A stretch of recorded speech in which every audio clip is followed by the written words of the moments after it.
Hello, welcome to my channel. This is Mr. Pawan.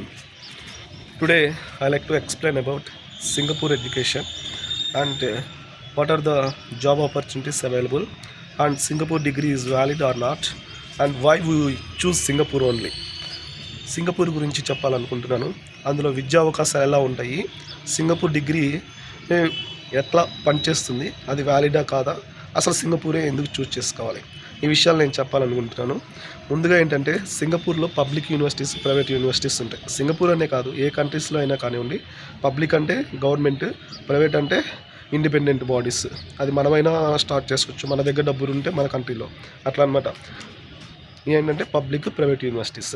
ఇక్కడ public universities వచ్చేలాగే bachelors programmes, అదే రీతిగా masters programmes ఇట్లా introduce చేస్తూ ఉంటాయి. ఆ ప్రోగ్రామ్స్కి అప్లై చేసుకుంటాము. ఆ ప్రోగ్రామ్స్ కంప్లీట్ చేసుకొని దాని తర్వాత మనకు సంబంధించినటువంటి జాబ్ ఆపర్చునిటీస్కి అప్లై చేసుకుంటూ జాబ్ వస్తే జాబ్ చేసుకుంటూ ఉంటాం.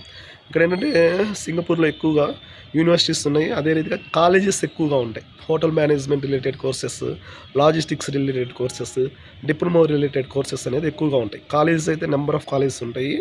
ఆ కాలేజెస్లో కూడా ఎట్లా ఉంటుంది అని అంటే డిప్లొమా ఇన్ బిజినెస్ అడ్మినిస్ట్రేషన్ అని చెప్పేసి ఉంటుంది.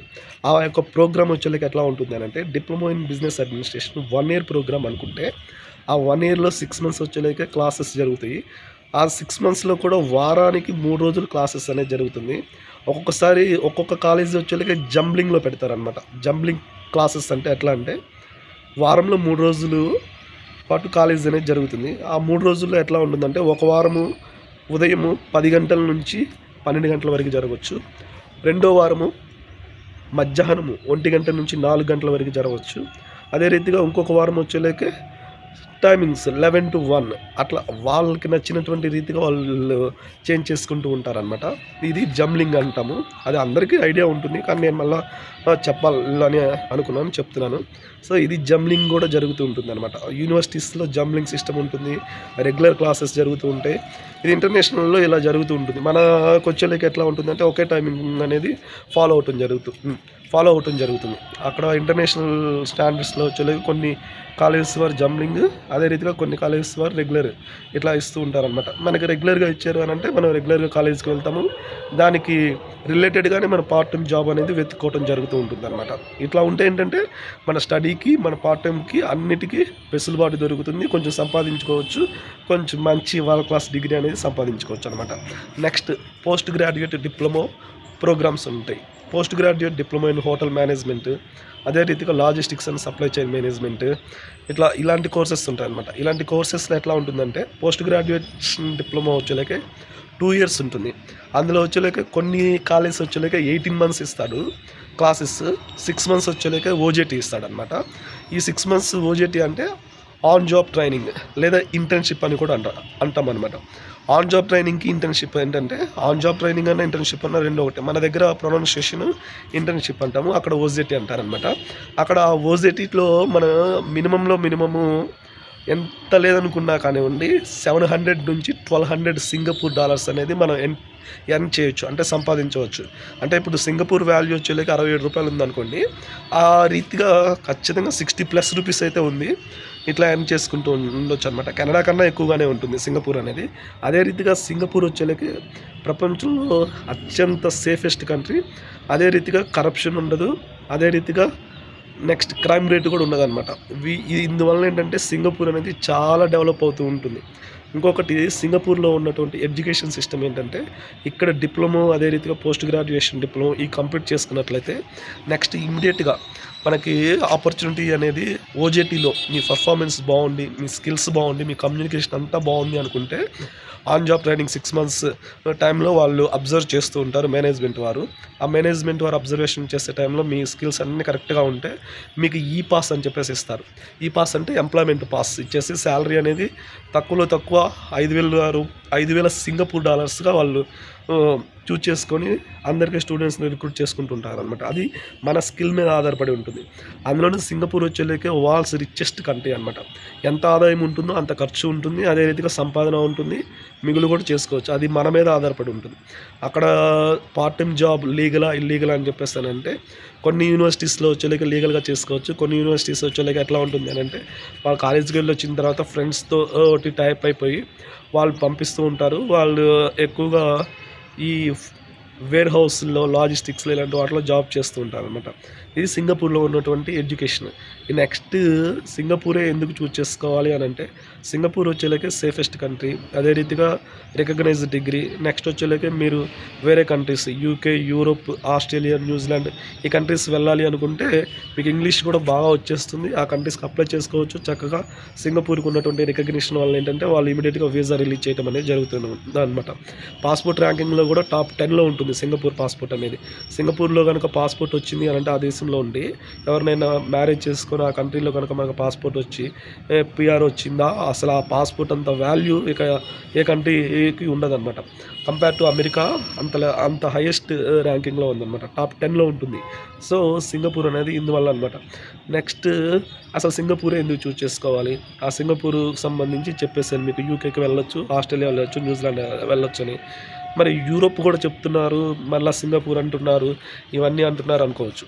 ఏదైనా అండి మనిషి యొక్క క్లైమేటిక్ కండిషన్స్ అంటే వాడి యొక్క వాతావరణం వాడికి ఆ యొక్క కంట్రీకి సరిపోతుందా లేదా అనేది కూడా ఒకసారి మనము కంట్రీ చూస్ చేసుకునేటప్పుడు లెక్కలోకి తీసుకోవాలన్నమాట. ఇప్పుడు ఉదాహరణకి కొంతమందికి వచ్చేళ్ళకి చలి ప్రాంతం వాడికి పుట్టుక నుంచి అలవాటుగా ఉంటుంది, వాడు సర్వైవ్ అవుతాడు.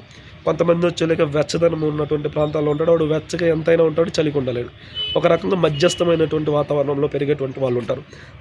వాళ్ళు అటు ఎండకి ఉండలేరు, చలికి ఉండలేరు. అలా అని చెప్పేసి ఒక రకంగా మైన వాతావరణం ఉంటే అట్లయినా ఉంటారు. ఇదేంటంటే ఇప్పుడు నేను చెప్పేది సింగపూరు మధ్యస్థంగా ఉంటుంది, ఎండలు ఉంటుంది, చలి ఉంటుంది, యావరేజ్గా ఉంటుంది. ఎందుకంటే అది ఐలాండ్ నేషన్ అనమాట. ఐలాండ్ అంటే అది ఒక ద్వీపం, అది ఆ ద్వీపంలో ఉంటుంది, సముద్రం అంచున ఉంటుంది అనమాట. సముద్రం అంచున ఉండటం వల్ల ఏంటంటే వెచ్చదనం ఉంటుంది, చలి ఉంటుంది, అదే రీతిగా వర్షాలు అప్పుడప్పుడు పడతాయి అనమాట. ఇప్పుడు సైప్రస్ తీసుకున్నారు, సైప్రస్ కూడా ఐలాండ్ అంటే ద్వీపం. అందులో కూడా సైప్రస్లో ఎండలు ఎక్కువగా ఉంటాయి, 9 నెలల పాటు ఎండలు ఎక్కువగా ఉంటాయి.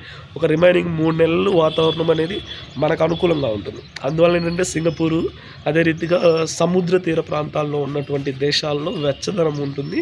నెక్స్ట్ మనిషి బాడీ వాడికి సహకరిస్తుందా లేదా అనేది కూడా ఒకసారి ఆలోచన చేసుకొని కంట్రీ చూస్ చేసుకుంటే బాగుంటుంది. ఒకవేళ లేదు అందరూ వెళ్తున్నారు నేను వెళ్తానని అనుకుంటే అది మీ చాయిస్. ఎవరిని ఆపరు, ఎవరిని ఆపాల్సిన అవసరం కూడా లేదు. ఎందుకంటే అది మీ ఇష్టం అనమాట. మీరు తీసుకున్నటువంటి నిర్ణయానికి అడ్డు చెప్పడానికి ఎవరండి? అది మీరు నిర్ణయం తీసుకున్నారు, మీ ఓన్ డిసిజన్. నేను అక్కడికి వెళ్ళిన తర్వాత హీటర్స్ పెట్టుకుంటాను, లేకపోతే అసలు మొత్తం స్వెటర్స్ వేసుకుంటాను, లేకపోతే వారానికి ఒకసారి స్నానం చేస్తాను, అది మీ చాయిస్. మీరు ఏ కంట్రీ తీసుకుంటారు అనేది. ఒకటి చెప్పే మాట ఎప్పుడు వినొద్దు.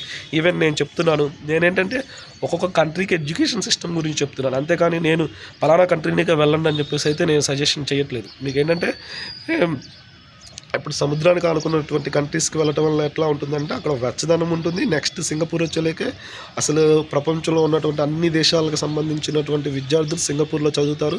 సింగపూర్ టెక్నాలజీ వైజ్గా కూడా బాగా డెవలప్ అయిపోయింది. మనకి సింగపూర్ అనేది అసలు world's largest education and technology వైజ్గా కూడా బాగా డెవలప్ అయిపోయింది అనమాట. అందువల్ల ఏంటంటే సింగపూర్ ఎడ్యుకేషన్ కూడా బాగుంటుంది అని చెప్పేసి అంటున్నాను. అది ఇక మీ చాయిస్, మీరు ఎలా తీసుకుంటారు ఏంటి అనేది. నెక్స్ట్ వచ్చేలేకే ఈ జాబ్స్ ఇవన్నీ అంటున్నారు, ఎలా ఉంటుంది అని. అక్కడ సింగపూర్ జాబ్స్ వచ్చేలేకే ఈ పాస్ ఉంటుంది.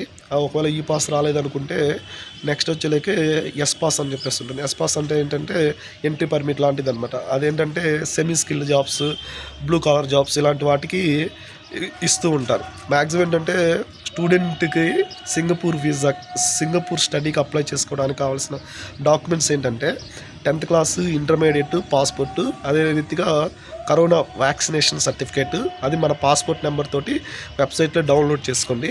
ఇవి చేసుకొని ఇవన్నీ కరెక్ట్గా అదే రీతిగా మీ యొక్క పాస్పోర్ట్ సైజ్ ఫోటో అది వచ్చేలాక వైట్ బ్యాక్గ్రౌండ్తో ఉండాలి. 80%, 20% ఫేస్ కవర్ అయ్యేటట్లు. వాడిని అడిగితే ఫోటో స్టూడియో వాడిని వాడి ప్రాపర్గా తీస్తాడు. ఇవన్నీ పెట్టుకొని ఈ కన్సల్టెన్సీ వాళ్ళనైనా అప్రోచ్ అయినట్లయితే సింగపూర్ వీసా అనేది చేయటం జరుగుతుంది. సింగపూర్ వీసాకి సంబంధించి నేను కూడా చేస్తాను, స్టడీ వీసా. ఒకవేళ మీకు ఏదైనా ఇంట్రెస్ట్ ఉండి చేయండి అన్నట్లయితే నన్ను అప్రోచ్ అవ్వచ్చు, నో ప్రాబ్లం. ఇట్లా ఉంటుంది సింగపూర్కి సంబంధించి. ఇంకొకటి, సింగపూర్ అప్లై చేయాలి అని అనుకున్నటువంటి విద్యార్థులు ఎవరైనా ఇంతకు ముందు వీసా రిజెక్ట్ అయినట్లయితే సింగపూర్ గవర్నమెంట్లో, ఇంకా వారు ఇక దయచేసి అప్లై చేయొద్దు. వారికి టైం వేస్ట్ అంతే. ఎవరైనా కన్సల్టెన్సీ వాళ్ళు మేము సింగపూర్ వీసా చేస్తాము మీరు రిజెక్ట్ అయినా అని అన్నారా, మీరు పప్పులో కాలేసినట్లే. ఇంకా అస్సలు దాని వైపే వెళ్ళొద్దు. ఒక్కసారి సింగపూర్ గవర్నమెంట్లో స్టడీ వీసా రిజెక్ట్ అయిందంటే మీకు వీసా అనేది రాదు. తర్వాత మీకు ఏ వీసాలు వస్తాయి సింగపూర్లో ఒకసారి స్టడీ వీసా రిజెక్ట్ అయిన తర్వాత అంటే మీకు వచ్చేలేకే ఎంప్లాయ్మెంట్ వీసా, ఈ పాస్ అని చెప్పేసి అంటారు. తర్వాత ఎస్ వీసా వస్తుంది, టూరిస్ట్ వీసా వస్తుంది. ఇవైతే మాత్రం డ్యామ్ షూర్గా వస్తాయి. అది కూడా మీకు ప్రాపర్ ఛానల్ ఉండి మీ స్కిల్స్ బాగుండి మీకు మంచి ఎక్స్పీరియన్స్ ఉంది అనుకున్నట్లయితే ఖచ్చితంగా వస్తుంది. అంతేకాని ఏదో జనాలు మళ్ళీ నేను మీకు స్టడీ వీసా వేపిస్తానని చెప్పేసి అంటే మాత్రం నమ్మొద్దు. అందులో సింగపూర్ వచ్చేలేకి అఫోర్డబుల్ ఫీజుగా ఉంటుంది. అదే రీతిగా ఓజేటీ అని చెప్పేసి ఉంటుంది, on job training. Diploma program 1 year ఉంటే 6 నెలలు కోర్స్ ఉంటుంది, 6 నెలలు వచ్చేలేకి జాబ్ చేసుకోవచ్చు. అదే రీతిగా పోస్ట్ గ్రాడ్యుయేషన్ డిప్లొమా వచ్చేలేకే 2 years ఉంటే అందులో వచ్చేలేకే ఆ 2 yearsలో కొన్ని యూనివర్సిటీస్ 18 months, కొన్ని యూనివర్సిటీస్ 1 year క్లాసెస్ పెడతాయి. ఆ 1 year ఓజేటీ 6 months ఓజేటీ అనేది కొన్ని కాలేజెస్ కొన్ని యూనివర్సిటీస్ అనేది పెట్టడం జరుగుతుంది అనమాట.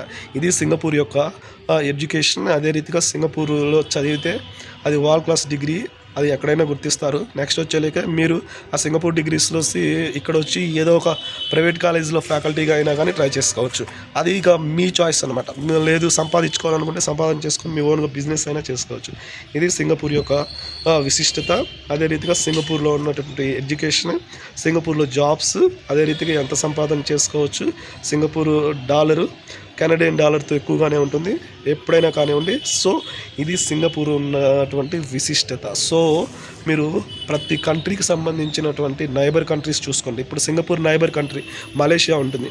సింగపూర్ వీసాతోటి చక్కగా మలేషియా వెళ్ళొచ్చు, మలేషియాలో కూడా జాబ్ ఎత్తుకోవచ్చు. మలేషియా కరెన్సీ తక్కువైనా కానీ అదే రీతిగా ఎక్స్పెన్స్ కూడా తక్కువ ఉంటుంది. అది కూడా మంచి లగ్జరియస్ స్పేస్ అన్నమాట. ఇంకొకటి ఏంటంటే మీరు సింగపూర్ ఒక్కటి చూసుకున్నట్లయితే సింగపూర్లో చదివేటువంటి ప్రతి ఒక్క విద్యార్థి ఐఫోన్ అనేది యూజ్ చేస్తూ ఉంటాడు. అక్కడ గ్యాడ్జెట్స్ అనేది చాలా తక్కువగా దొరుకుతాయి. మనకి వాల్స్లో గ్యాడ్జెట్స్ తక్కువగా దొరికేటువంటి కంట్రీస్ ఏమేంటి అని చెప్పేసి అంటే జపాన్, దుబాయ్, సింగపూర్, మలేషియా. ఈ కంట్రీస్లో మనకి మ్యాక్సిమం ఒక 60,000 40 to 60,000 రూపీస్ వేరియేషన్ అనేది ఉంటుంది. ఐఫోన్ మొబైల్ చూసుకున్నట్లయితే అక్కడ ట్యాక్స్ ఎగ్జామ్షన్ ఉంటుంది గ్యాడ్జెట్స్ మీద. సో ఇవేంటంటే ఇవి కావాలంటే మీరు గూగుల్ చేయండి. నేను చెప్పేది మీకు 1-2 సార్లు గూగుల్ చేసుకోండి, సెర్చ్ చేసుకోండి. ఇవన్నీ నేను ఎందుకు చెప్పాలి అని కాదు. ఏంటంటే యూట్యూబ్ రన్ చేస్తున్నాను, ముందు రోజుల్లో కన్సల్టెన్సీ కూడా రన్ చేస్తాను. అందులో నో డౌట్ మీకు ఎటువంటి విధంగా అయినా నేను సహాయం చేయడానికి మీకు ముందు ఉంటాను అనమాట. నేనైతే ఒకటే చెప్తాను, మీరు ఏ కన్సల్టెన్సీని అప్రోచ్ అయినా కానివ్వండి, మీరు ఏ డాక్యుమెంటేషన్ అయినా కానివ్వండి, ప్రాపర్గా చేసుకోండి, ప్రాపర్గా వారిని కూడా అడగండి. ఇది నేను చెప్పేటువంటి అంశము. Thanks for watching. ఏమండి, please like, subscribe, share. Videos చూడండి, లైక్ చేయండి, సబ్స్క్రైబ్ చేయండి.